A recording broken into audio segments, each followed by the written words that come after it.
Hey there. I'm super excited you have decided to join me today because I'm really keen to show you how to size photos the size that you want and need for your scrapbook projects using Canva. So Canva is a free software. There is an option to upgrade and get greater functionality, but the free software is all that we need. So the first thing that you need to do is jump on and create yourself an account. Once you've got an account, this is what your home screen is going to look like, except you won't have any of your designs in here because you won't have created anything yet. So let me show you how to do it. We go up here to the right, top right corner and say create a design. We're going to create a custom size and we are going to make it a 6x4 because that's the size that most of our photos get printed in, right? We have to change this at the moment. This is set to pixels. We're going to change it to inches because we work in inches. Now that's changed here. So we just need to change that back to 6x4. So I'm going to say create new design. And voila, we have the outline of a 6x4 photo or a 6x4 page or element, whatever it is. Okay, so now we are I'm going to show you how to pop photos onto this page, but format it so that they take photos in certain sizes. So the first one that we're going to do is 3x4 photos. So often if you're scrapbooking, you need 3x4 portrait style photos. Also, if you're making pocket cards, if you're doing pocket scrapbooking, the same thing. So on our left side here, we have a whole range of different functionality available to us, and we are going to go into elements. I'm going to need to scroll to the bottom of the elements, and down here we see grids. So grids and frames are both photo functionality. So in Canva, anytime we use the scene with the rolling hills and the sky and the clouds, that denotes that is an opportunity for you to put a photo in there. Okay, so we are going to add this onto our page and it jumps into that area. So we need to resize it so it fits the page exactly. And at the moment, we've made it. So it's 6x4. And you can see that I'm holding my mouse here. You can see just to the right of where I'm holding it, it says width 6, height 4. So that's a 6x4 page, but not overly helpful because we need to make it 3x4. So all I'm going to do is grab this cursor here and take it over until we get this to 3. Okay, and then we stop it. And because we've got that one set, now I'm going to click on this and do Control-C, which is copy, and Control-V, which is paste. So that gives me 2 3x4s for my page. Now, it's going... See, there's a little gap there. Sometimes, even though it says it's 3x4, it's not 100% accurate. So I'm just dragging it across to make sure that there is no gap. So this is 2 3x4 photos for my page. Now, before I carry on any further, I want to give this project in this folder a name. So I'm going up here to Untitled Design, and I'm going to call it 6x4 Landscape, because that's the orientation that this is. That one is done. So what I'm going to do now is add another page. Click up here, add page. I'm going to go back up to my first one, and I'm going to give this one a page title. So this is 3x4s. Go back down to my next page. So that time I want to do the same thing, except I want 2 3x3s. Because I've actually got a scrapbook layout in mind that I need to format these photos for. And I need a 3x4 landscape, and I need 2 3x3 squares. Go back down to my grids, drag and drop, and resize. So we'll get that to 3 that way, 3 with the height. And I just need to make sure that it's fitting onto the page there. So let me just check this. 3x3, perfect. So again, copy and paste, pop it into position, and voila, we have this ready to go. So let's call this one 3 by 3. We'll call it square just so it's easier to read. Okay, we're going to add one more page because the other size that I use a lot of are 2 by 2s. So grab, again, same way. Let's make this, we need the height to be 2. We need this to be 2, and let's fit it onto that page perfectly. So Control C, and I'm going to do V twice because I want 2 of them on there. Pop that on there, and I'll pop that in. That actually looks pretty perfect. But I'm going to show you what I could do if I hadn't laid it on there so perfectly. So let's just say I drop this to the side a little bit, and this one. So they're not all lined up nice and evenly. So I'm going to click here on the left side of this and drag my mouse across all 3 of them. You see I've got this across. So that's going to group them. Then I come up here to position, and that brings up a new menu by clicking on it. I'm going to come up here to tidy up. Okay, and that will put them all in perfect alignment. But I'm just going to do that again. What it hasn't done is it hasn't put it to the top of the page. So I'm just going to drag those up there again, and I'm just going to tidy this up again to make sure that it's not, oopsie. Okay, that's not what I want us to do. Control Z. When you do something that you don't want to do, Control Z is always the answer. I'm just making sure that these, sometimes, as I say, it says it's 2 by 2, but it's kind of not, right? And it's not giving me the tidy up because it is actually all in perfect alignment. I can't tidy it up anymore. So that's perfect. That's all I need to know. So again, now I need another layer of this to make the most of this layout. So I'm going to copy each of these, or the same thing. I'll drag and group those together. And then I'm going to do Control C and Control V. And now I've got my group. So I can just pop these down below where I was. And we should have these all perfectly lined up.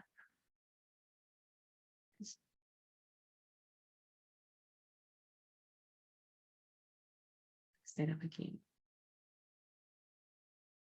Okay. Okay. So we've got 6 2 by 2s, just like that. Now, what I suggest is that you keep these as your master pages. So in fact, maybe we'll call that 2 by 2 master. Maybe it won't let me now. Wait a second. 2 by 2 master.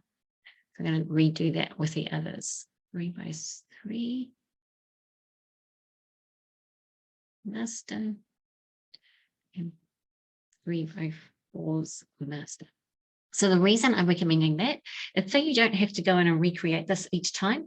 You can just copy these pages and use that as your master. So the first thing I need for my layout is a 3 by 4 portrait. So I'm going to use this. So because I don't want to use this master, I'm just going to duplicate this page. So up here, duplicate, and it pops another one in. So I'll go up to the top and keep my master one down there. And now we need to grab some photos to put into here.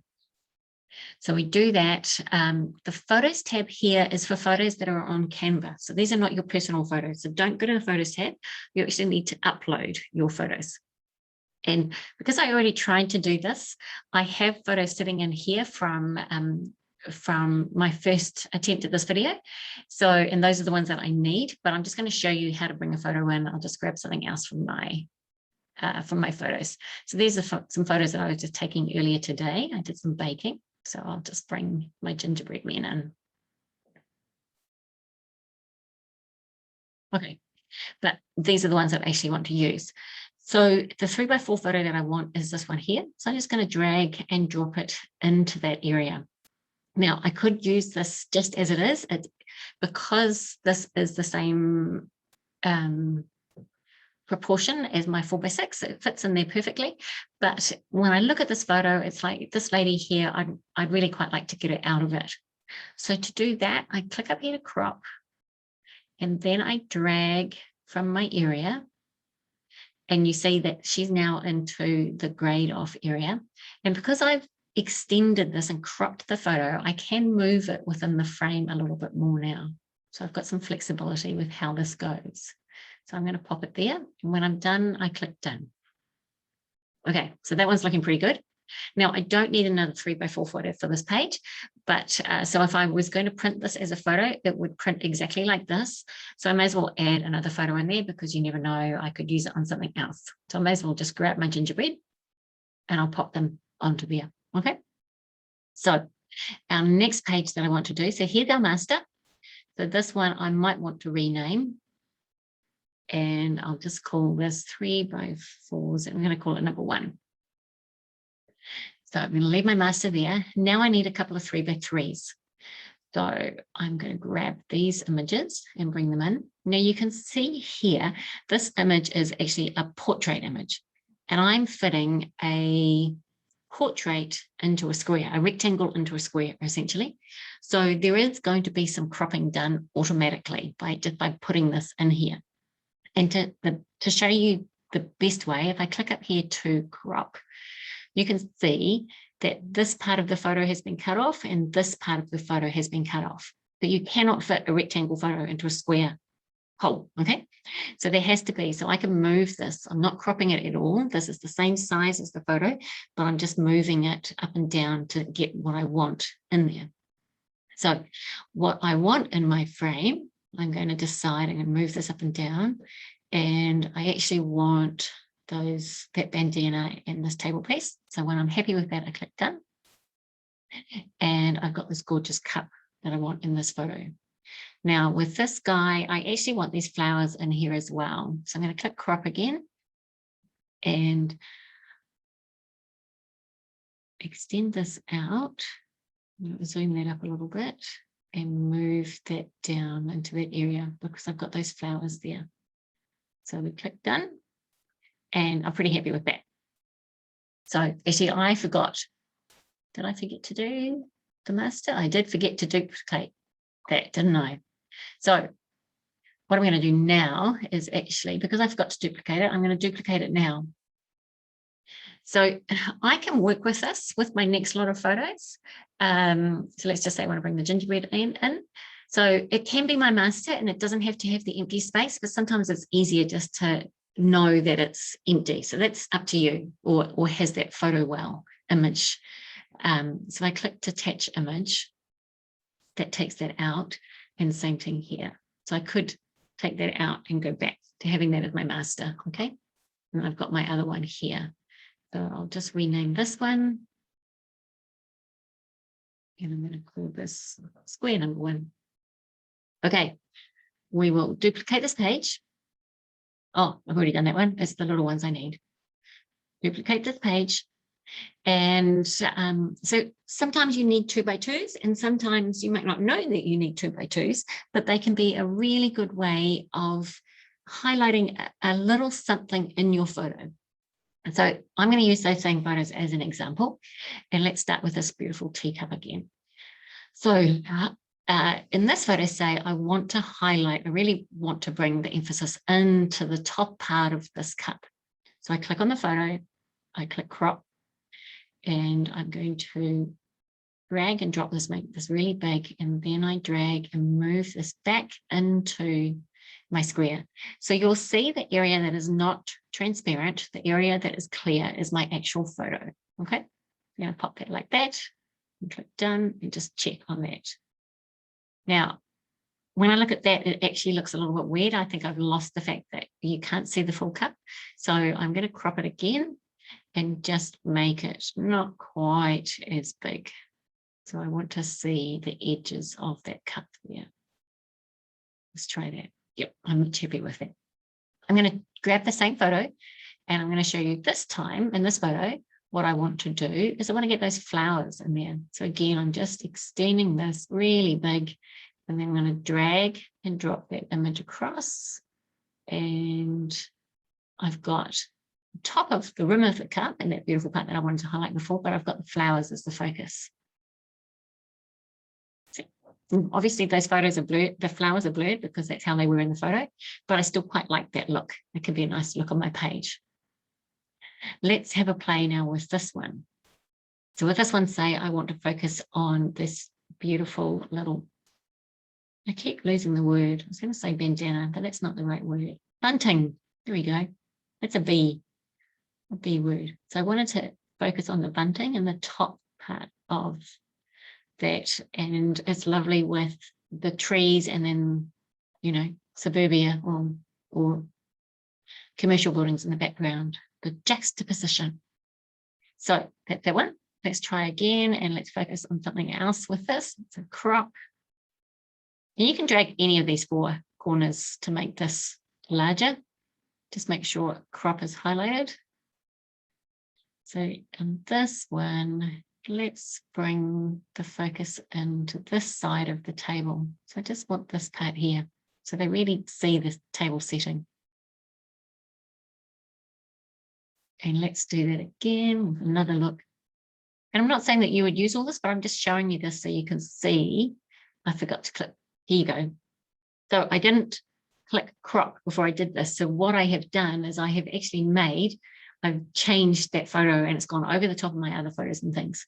So I could grab the edge and bring it back down, or the easiest way when you do something you don't want to do is just do Control-Z, which is undo. Love an undo button. So crop again. And let's put the flowers at the center of the table this time. I'll bring that up really big.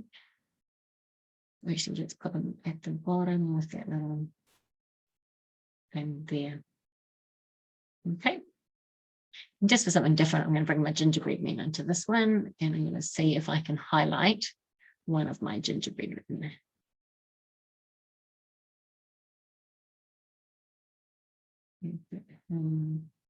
On that axis there.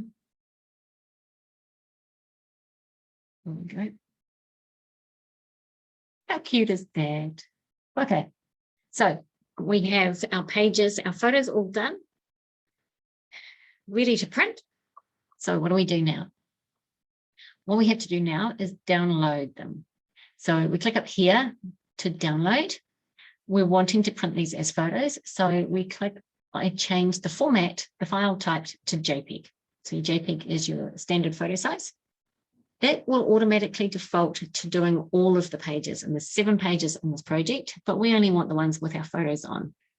So we'll click this drop-down menu and we can see which those photos are, because these ones are our masters. We don't want to print those.